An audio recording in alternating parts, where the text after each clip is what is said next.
ভাবো তো, তোমার শরীরের একটা অংশ কেটে গেল, আর কয়েকদিন পর সেটা আবার নতুন করে গজিয়ে উঠল। কি অসম্ভব মনে হচ্ছে! কিন্তু পৃথিবীতে এমন একটা প্রাণী এক্সিস্ট করে যার এই ক্ষমতা রয়েছে। সেই প্রাণীটির নাম অ্যাক্সোলটল। দেখতে হার্মলেস একটা ছোট্ট মাছের মতো প্রাণী, কিন্তু এর পাওয়ার দেখে সায়েন্টিস্টরা পর্যন্ত শকড। এই প্রাণীর হাত, পা কিংবা লেজ কেটে ফেললেও কিছুদিন পর আবার পুরো বডি পার্ট নতুন করে তৈরি হয়ে যায়।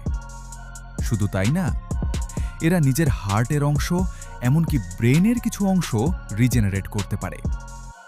আর সবচেয়ে শকিং ব্যাপারটা কি জানো? সায়েন্টিস্টরা বলছে মানুষের ডিএনএর সাথে অ্যাক্সোলটলের ডিএনএর কিছু মিল পাওয়া গেছে। এই কারণেই এখন সিক্রেট লেভেল রিসার্চ চলছে এই প্রাণীটাকে নিয়ে। সায়েন্টিস্টরা ধারণা করছে এই রিসার্চ সফল হলে ফিউচারে হয়তো মানুষও ইনজুরি হওয়ার পর নিজের শরীর নিজেই হিল করতে পারবে। অ্যাক্সোলটল সম্পর্কে এটা জানার পর তোমার রিয়াকশন কি? কমেন্টে জানাও। এরকম আরও মজার তথ্য জানতে লাইক অ্যান্ড সাবস্ক্রাইব করো।